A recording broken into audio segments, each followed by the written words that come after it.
Here we are again. A new series of Battlebots is here, and with the first episode out, I'm going to try, again, to do a review series of Battlebots. Some amazing action was seen here tonight, and I have a feeling that it's only going to get even better, but let's get right into this. So, as always, Battlebots had an awesome intro, though they had some weird bits, like what was going on with that human Hydra there? That was... All I'll say is, I wanted to fight Gearcrow. Imagine that fight. Oh my god. There wouldn't be a box left. Anyway, in our very first fight, it's Witch Doctor versus Ribbot, and right away, I was thinking, hang on, Witch Doctor versus Ribbot seems way too high tier for an opening fight. I know it's the first episode and Battlebots wants to come out swinging to get that attention, but man, Ribbot versus Witch Doctor, there's no way that that's gonna be the first fight. Now, this was the first time we were going to get to see the new power of Witch Doctor's spinner. I was a little bit nervous because, of course, while I have no doubt that that spinner is a little thicker than, say, a singular tooth on the old Drisk, I also know that changing things like that can have unforeseen consequences. And against someone like Ribbot, you really cannot afford to show any weakness. Witch Doctor's a consistent performer, but Ribbot is pretty damn consistent as well. Ribbot, meanwhile, also made me a bit nervous because those wedgelets, while they look pretty decent and low to the ground, they also look pretty fragile. Like, those shafts on it just look a little bit too thin for my liking. They look like they could bend quite easily. Anyway, the fight starts, and it looks a little bit like a stalemate at the beginning. It didn't look like anyone's going to get the immediate upper hand, but then Ribbot's wheel is broken off. Just like Jonathan Pierce used to say, don't bring wheels into the arena. It should be more like Chomp. But once that happened, Ribbot was on borrowed time. They were still looking like they might have a chance, but then some huge hits from Witch Doctor came in, disabled the weapon, and then very quickly ended the fight entirely. Now I understand why this was an opening fight. It wasn't anything truly incredible like some of the opening fights we've seen in the past. This was still good, don't get me wrong. It got me wanting more, it got my appetite for more robot destruction going. But it's definitely a situation where I was definitely expecting more given the caliber of the robots in the opening fight. I gotta say, Witch Doctor is looking very impressive in this opening bout. And with this being the most powerful Witch Doctor to date, I gotta say, that is a terrifying robot, and it's no doubt going to end up very far into the competition again.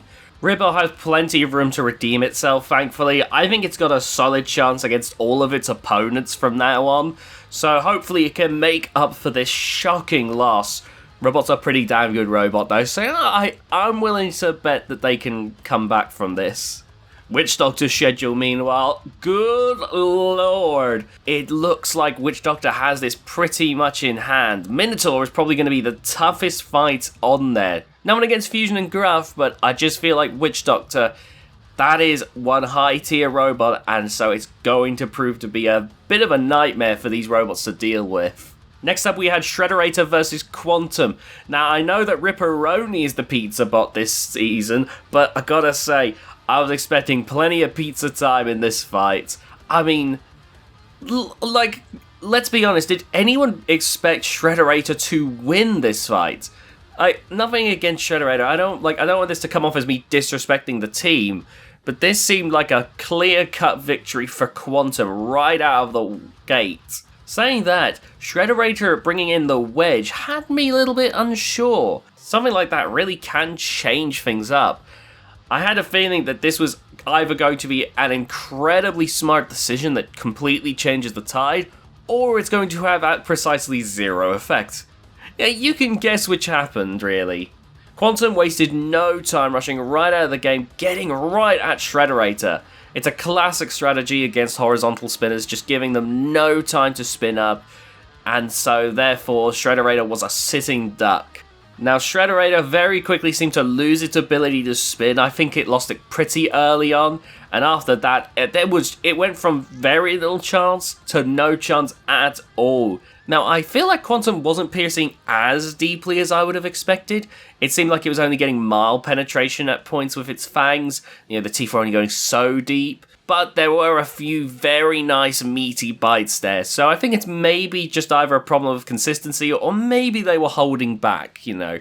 It's hard to say, but I definitely saw that some of the bites were looking a little bit deeper than others. So not sure what's going on there, but either way, Quantum still had an amazing performance. Not only was it piercing Shredderator, but it was throwing them into the screws, around the Battlebots, into the pulverizers. Quantum was showing that it can absolutely have an exciting fight when it gets going. It was amazing. By the end of the fight, Shredderator was finally dead with a little bit of smoke coming out. Honestly, this fight was a lot of fun if you're a massive fan of Quantum. Like, for someone like me who enjoys watching Quantum go, this was perfect. This couldn't have gone better, really. But if you're a fan of someone like Shredderator, or you were hoping for a more back and forth tussle, yeah, this fight isn't maybe what you were expecting or hoping for more. Now, Quantum's schedule looks to be very interesting. I gotta say, robots like Black Dragon and Emulsifier are really going to push this robot, especially Emulsifier, given that it has such a big weapon. It's going to be very difficult for Quantum to get around that. And I think that both of these robots are really going to test the durability of the Crusher design. We saw before that this Crusher can die in an instant when a spinner hits it, so I really hope that they can turn it around, really. Meanwhile, Shredderator's schedule looks very bad for it. I don't rate Shredderator's chances this season. I have a feeling we're going to see an 0-4 record for this veteran. After that, we got Ripperoni versus Gruff. Now, I knew this was the fight that was really going to test my theory. Was Ripperoni going to be a robot that would cause destruction in its wake? Or was the robot going to fling itself around, which, either way, I knew I was going to be entertained. Also, did I see Tom Brewster just lifting Ripperoni's disc like he was doing a workout in, like, one of the pre-match bits? Oh, dear. It's always fun to see the shenanigans of the builders backstage. Anyway, the fight begins, and immediately Gruff rushes right in and sends Ripperoni flying. Then you get some wonderful clashes back from Ripperoni. That disc is definitely one of the more impactful vertical spinning discs I've ever seen.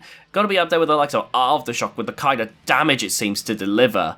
However, the flywheel on the back quickly seemed to stop working. They mentioned earlier in the episode that the flywheel is meant to counter the gyroscopic forces, but as you'll see if you watch the fight, Ripperoni was full of gyro. It was practically undrivable. And that really hurt them in the end, as Gruff was able to bully Ripperoni around, and it just didn't stand much of a chance from that point. It was fun as hell to watch. It reminded me of a lightweight Deep Six, just bouncing about, flinging itself around, but Gruff, because of that, was able to take full control. It managed to get a good lift in on Ripperoni. Ripperoni nearly flung itself onto the shelf. The driver of Ripperoni was running around the battle box. That was amazing.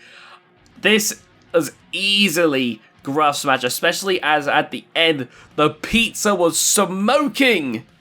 Now, I have to say, seeing the points for the judging system definitely did make me raise an eyebrow. 5 for damage, 3 for control, and 3 for aggression. That means that damage is nearly double control and aggressions categories. That is heavily skewed in favor of damaging robots. And I have a feeling we're going to see some very controversial judges' decisions once again because of a system like that.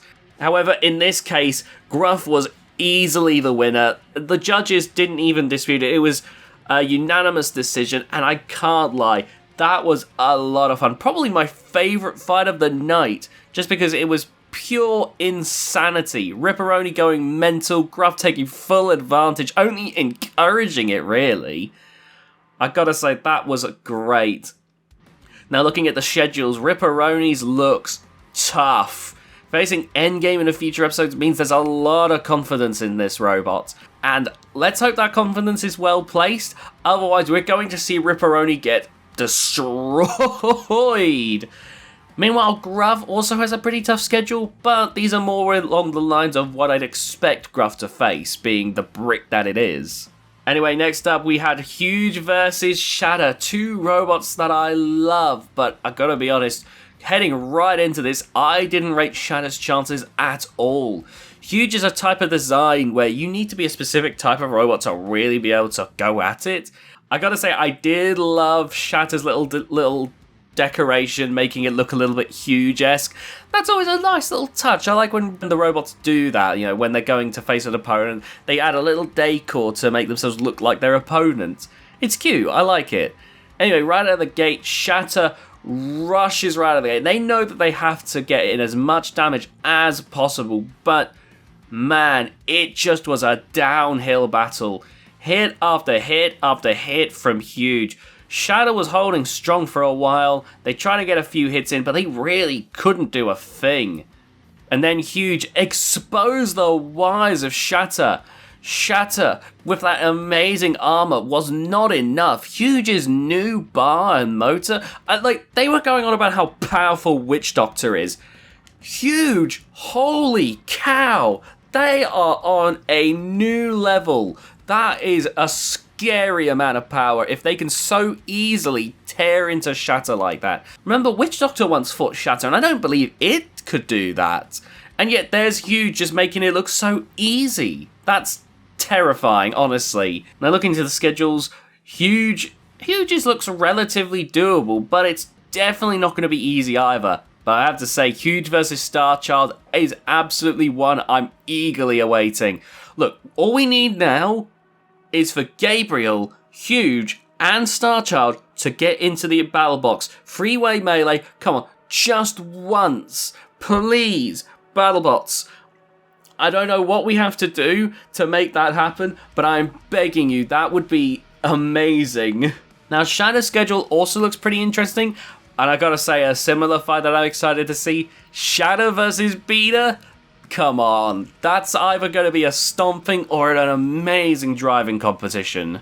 Now, Glitch versus Riptide was a fight that I had a huge amount of expectations in, possibly more than the main event. I mean, these are two incredibly powerful egg beater spinners, probably the best that the heavyweight scene has ever laid eyes upon.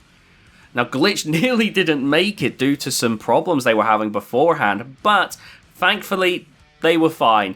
And I gotta say, Farouk's intro, I genuinely thought was an editing error at first.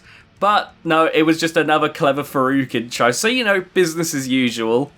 Now I do gotta say, I love Glitch's wedgelets. They do fit in really well with the rest of the design, they don't stick out too much. But they did look less load than Riptide's forks. As I kept looking at those egg beaters, I gotta say, I knew that it was all gonna come down to that first hit. I mean, Glitch's weapon looks like it's been stretched in pain, for God's sakes, and somehow Riptide's is even heavier than before? Like, come on! And with one hit, not only did that test the tide of the battle, that was it. One hit and Glitch was up and over, and it just couldn't self-right. Riptide actually did go in for one more hit, seemingly Glitch wanted it to be... From what I can tell, Glitch wanted it in a hope that it would get them back on their feet so the fight could continue, but that hit knocked them onto the shelf, and yeah, that was it. Glitch couldn't self-right, there was no way Riptide was going to get up there, so a quick fight. Definitely not a great start for Glitch. Given that it had such an impressive rookie run, you would expect it to have started out with a big bang there, but Riptide really isn't pulling any punches. And I gotta say, Riptide, I think it's got its schedule pretty much in hand. Glitch's schedule, though, you can tell that they have a schedule befitting of that rookie run. That is gonna be tricky, but hopefully Glitch can make up for that disappointing first match. Then they showed the main event hype video, which is always exciting. Tantrum and Minotaur, two amazing robots. On one hand, Minotaur is one of the best of all time, and Tantrum, a giant nut winner. This was a brilliant fight to set up for the first episode. But before that, though, we've got Free Shipping versus Gigabyte. Now, I gotta say, though, one thing in its favor, though, are the original Sin-style wedgelets are looking better than ever. Like, dang, if you replace that spinner with another wedgelet, it would just look like original Sin. Lovely. I do like it whenever Free Shipping has those resemblances. So, now, right out of the gate, Gigabyte definitely had some bad driving to start off with, completely driving the wrong way, which, given Gary's familiarity with this team, meant that they were done right there. It's hard to say how well they would have done, given that a quick rush, and so Gigabyte would have had some trouble keeping up any form of spinner speed, but the fact that they got stuck right out of the gate meant that I don't think they were ever really going to get up to speed the way they wanted. Now, I'm going to be honest, it felt like I blinked and suddenly Gigabyte went through all the problems it usually has. It got flipped over, the pole snapped off, and wow, it and Ripperoni are amazing dance idols. Gigabyte looked like a Beyblade the way it was going. Now, it seems that the weapon on Free Shipping does get enough damage, though I imagine it's still not going to be enough should they fight a bigger, more damaging opponent. Holy cow, Free Shipping schedule is ruthless. By the way, I just want to say, I love how even Gary doubted the weapon. That's amazing. Me and Gary, we're on the same wavelength here. Also, overall, I'd say the fight was a little disappointing. Don't get me wrong, I probably wasn't going in with the best expectations anyway, given how I felt about the new weapon on Free Shipping, but I gotta say, I know that these robots can be extremely entertaining, and just didn't do it for me. It ended a little too quickly for my liking, whereas I thought this could have gone to be a lot crazier and a lot more exciting, but there we are. Now, Gigabyte's schedule, holy cow, what did Gigabyte do? My goodness! Bloodsport, Endgame, Jesus Christ! Oh my god, there's not going to be anything of the poor robot left by the end of the season. Alright, well, we'll move on now to the main event. The championship banners were such a nice touch. Seeing Tombstone, Son of Waiachi, Biohazard, Vlad the Impaler, Endgame, Bite Force, La Machine, and Tantrum all being commemorated felt like a hall of fame of sorts. You know, that was such an amazing thing, seeing Tantrum being unveiled up there, and it really adds to the prestige of being a champion. The Giant Nut itself brings its own prestige, but doing this really highlights the robots themselves that have come and gone and reached that point. It really just looks incredible. I love that. I love that they've done that, honestly. It's a small touch, but in my opinion, it really adds a lot. Now, before the fight begins, we can already see that Minotaur looks as strong as ever. Minotaur doesn't really change its design on the surface all that much, and that's because it's just generally got a working design. I'm sure under the hood things change, but you know that Minotaur's going to be tough to deal with. There's not a whole lot that needs to be changed. Drum spinners have kind of found where they're comfortable, and I think it's going to be a while till we see some major transition for drum spinners. Meanwhile, the swordfish attachment on Tantrum, I'm going to be honest, right away, I felt like that was a bad call. Nothing against the team, obviously they know better than I do, but my thought process was that thing is right in the center where Minotaur's drum is going to be. If Minotaur just gets one hit in from one bad move on Tantrum's part or one good move on Minotaur's part, that ground clearance is going to be irrevocably damaged on Tantrum's end. And the fight began. Tantrum was fast! My god, could they speed around. They rival Hypershock in terms of speed now on that Battlebots floor. They were rushing Minotaur, and immediately it looked like this was going to be a nice back and forth collision between two top tier robots. Very quickly, the front on Tantrum started to bend, and immediately I knew that it was over at that point. Tantrum was decimated from that point on. Now, what ended up happening in the end was Tantrum was flipped over, their self-righting arm was busted, they couldn't self-right, and therefore Minotaur ended up getting the victory. And I gotta say, this was a classic bout. Not the match of the night, in my opinion. Minotaur and Tantrum, however, both showed what I love about them. Tantrum in the early stages was fast, it was tough, that weapon packs a little bit of a punch, which just does enough. And I gotta say, it's probably going to be pretty darn good as long as they can avoid those similar things happening again with the self-riding arm, and maybe toss away the swordfish attachment. Minotaur, meanwhile, was once again impeccable.